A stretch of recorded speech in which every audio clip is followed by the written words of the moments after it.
Bonsoir à tous, je me nomme Mike Taylor, étudiant en génie logiciel à l'Institut universitaire de la Côte, département ISTDI. Actuellement, je suis stagiaire à la Trust Techno Corporation. Le but de ce tutoriel est pour moi de vous initier à la programmation .NET en langage Visual Basic. Pour cela, je vous présenterai une application capable de générer un mot de passe. Ensuite, d'envoyer ce mot de passe à une adresse email préalablement entrée. Puis, l'application vous redemandera ce mot de passe et vérifiera s'il est identique à celui généré. Sans plus attendre, passons à une petite démo de notre application.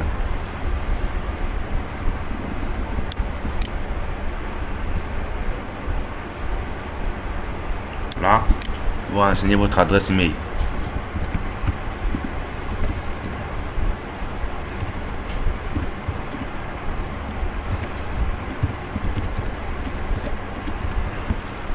Là, vous entrez un passe-phrase.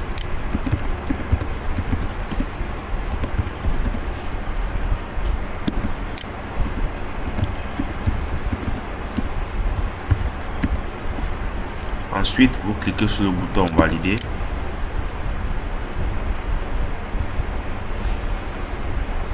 Si vous remarquez, j'actualise. Là, je viens de recevoir un message dans ma boîte. Je clique sur le message et voici mon mot de passe généré.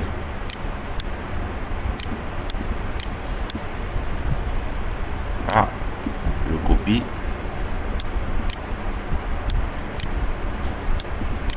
Là, je colle.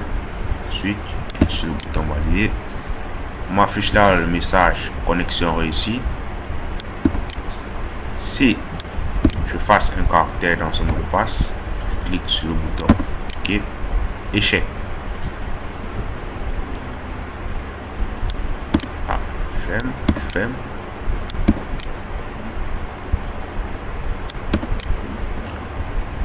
Après cette brève démonstration, passons aux différents composants de mon application. Comme vous pouvez le voir, mon application est composée de deux formulaires. Le formulaire 1 est composé de 3 labels, 3 textbox, 5 picture box,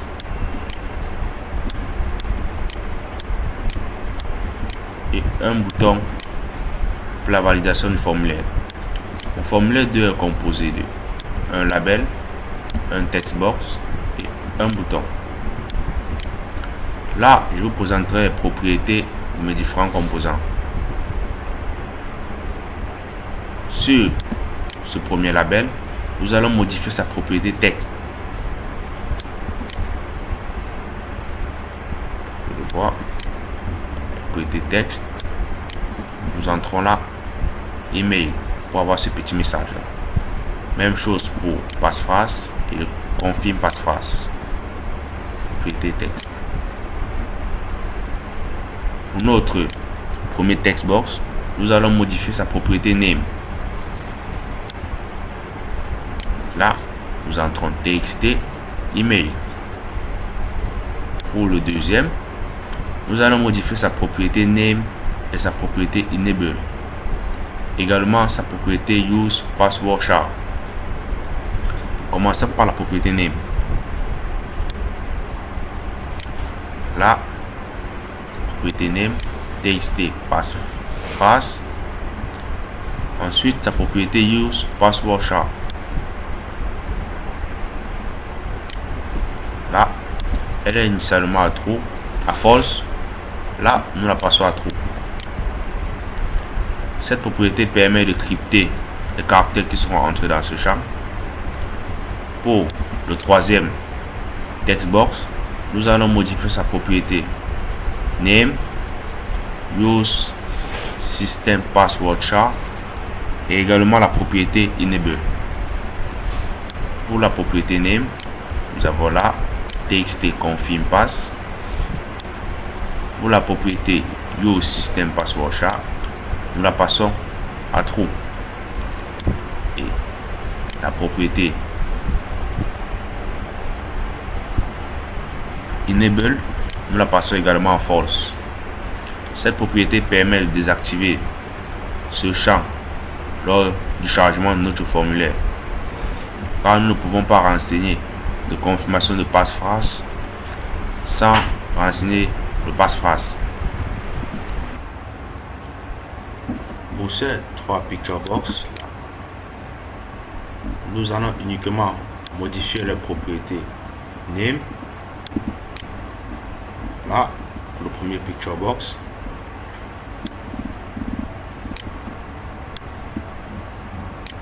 nous avons la propriété name pbit of 1. Pour le deuxième, pbit of 2. Le troisième, pbit of 3. Pour ces 2 picture box, nous allons modifier leur propriété name et image. Pour la propriété name de ce premier picture box, nous avons la pb affiche passe. Pour sa propriété image, nous allons la image, cliquons là. Et là, nous sélectionnons une image. Cette liste d'images est la liste des images contenues dans notre projet. Pour importer ces images dans notre projet, nous allons dans le dossier où se trouvent ces images. Nous les coupons, nous les copions. Nous venons là, dans l'onglet projet, propriété, dans le dossier ressources, et nous collons ces images là. Pour ce dernier picture box, nous allons également modifier sa propriété name et image.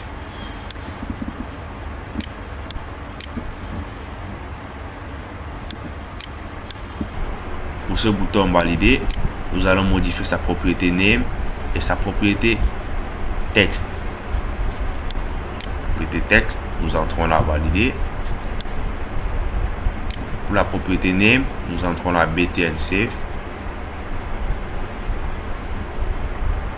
Pour ce deuxième formulaire, nous allons uniquement modifier la propriété texte pour ce premier label.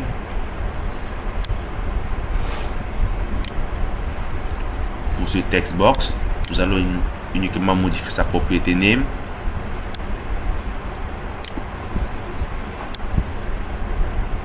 Là, txt password. Et ce bouton, nous modifions la propriété name et la propriété texte. Propriété name, btn ok. Propriété texte, ok.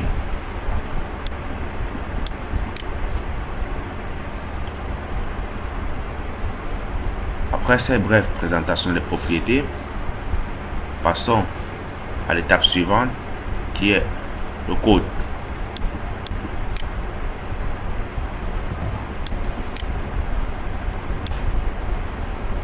Comme vous pouvez le constater, notre code est subdivisé en procédures et fonctions.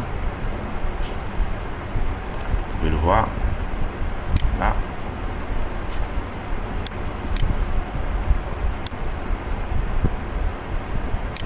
Commençons par les imports. Là, nous importons system.text.regularExpression qui nous permettra d'utiliser les regex, ou plus connus sous le nom d'expression régulière. Pour ceux qui n'en ont jamais entendu parler, vous pouvez effectuer les petites recherches sur Google. Là, nous importons system.net.mail qui nous permettra de configurer notre message ainsi que les différents paramètres que l'application a besoin pour pouvoir envoyer ce message à une adresse email. Là, nous déclarons une variable mot de passe qui contiendra notre mot de passe généré. Ensuite, nous déclarons une variable qui contiendra notre regex. Dans ce cas, ces regex permet de vérifier la conformité de l'email.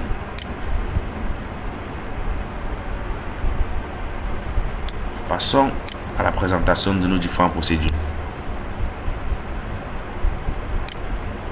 Là, nous avons la procédure permettant de vérifier la conformité de l'email.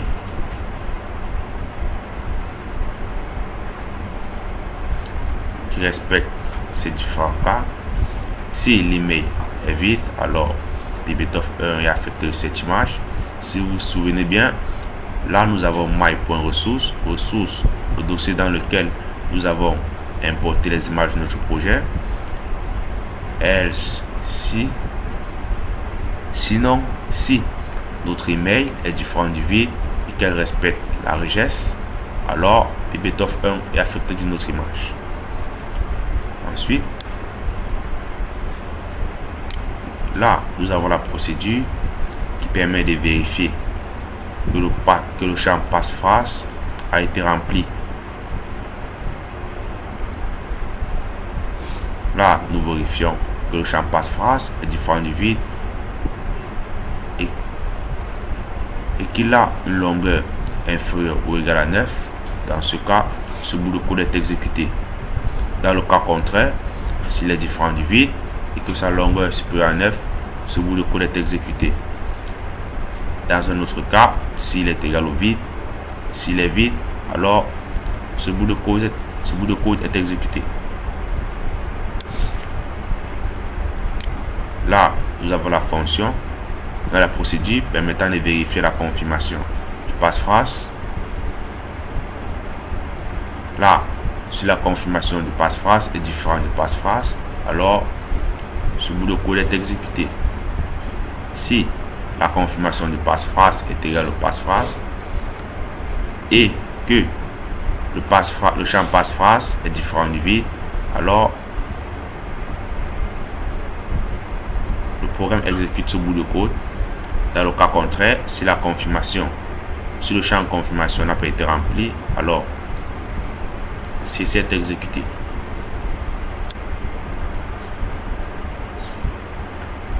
Là, nous avons la fonction, la procédure permettant de vérifier que nos trois champs ont été remplis. Là, elle dit si le champ email, le champ passe-phrase, le champ confirme passe-phrase, si les trois champs n'ont pas été remplis, alors le bouton Save est enable. Donc, il nous sera impossible de cliquer sur le bouton Save si l'on n'a pas rempli ces trois champs. Dans le cas contraire, si les trois champs ont été remplis, là, nous pouvons cliquer sur le bouton Save. Ensuite, là, nous avons la procédure qui est exécutée lorsque nous cliquons sur le bouton Valider. La procédure qui permettra de valider notre premier formulaire. Là, nous déclarons une variable erreur de type chaîne de caractères. Cette variable contiendra nos différents messages d'erreur. Là, on dit si la saisie effectuée dans le champ email respecte la regex, alors on saute au bout de code et alors le programme saute au bout de code et reprend là. Sinon, si l'email ne respecte pas la forme d'une email normale, alors ce bout de code est exécuté. Là, notre variable erreur est affectée de email invalide. Si le passe-phrase est différent de la confirmation du passe-phrase, notre variable erreur est affectée d'un nouveau message d'erreur qui est passe-phrase différent de sa confirmation. Ensuite, là, nous affichons ce message d'erreur dans un MSGbox.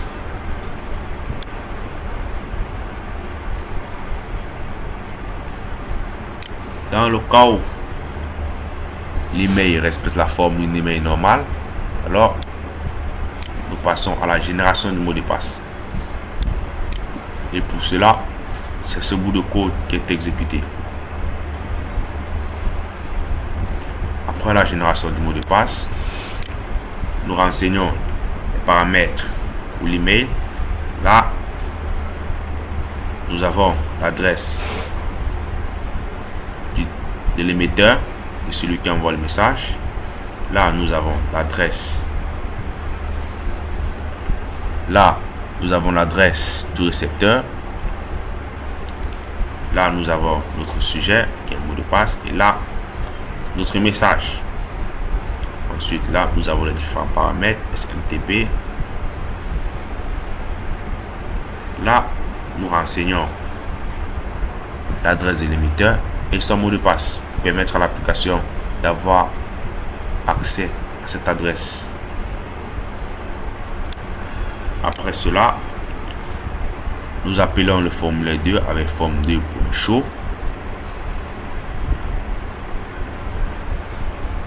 et là nous avons forme 2.value affecté le mot de passe.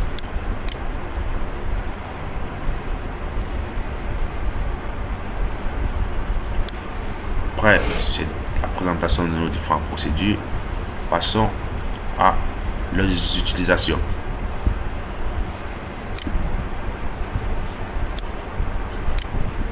Là,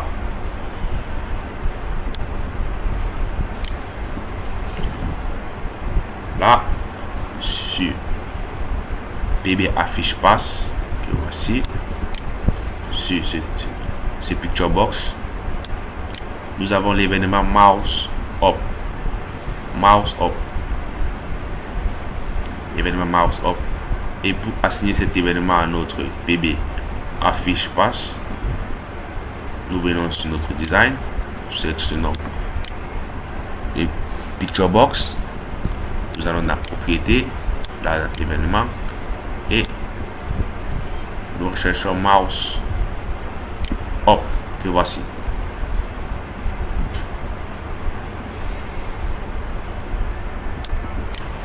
Là, notre code nous dit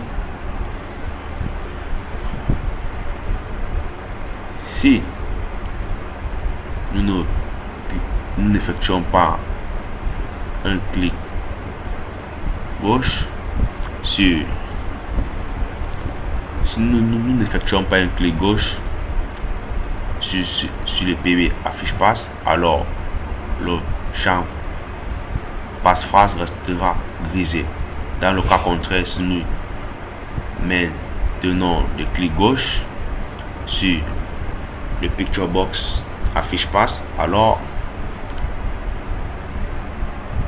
le passe-phrase sera lisible.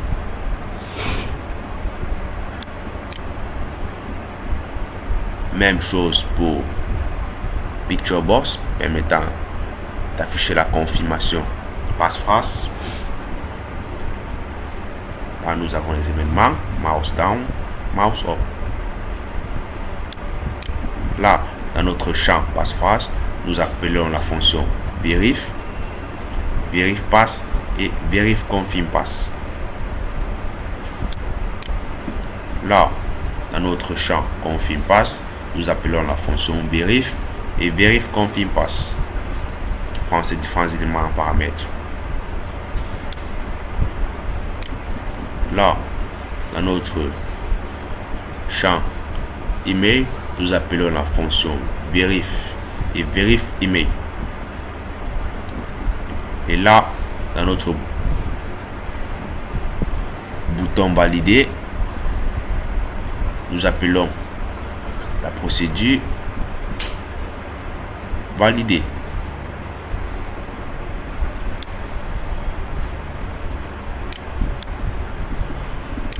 Ensuite, dans notre deuxième formulaire, lorsque nous double-cliquons,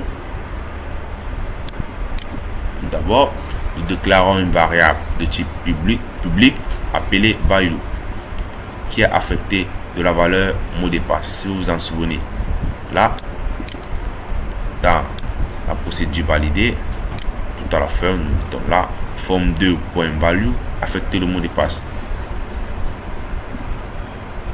Cette variable value est appelée dans ce premier formulaire car nous l'avons définie, car sa portée a été définie à public. Donc, elle peut être appelée dans n'importe quel formulaire de notre application. Ensuite, là, nous comparons le mot de passe que vous avez entré à celui qui a été envoyé à votre adresse email.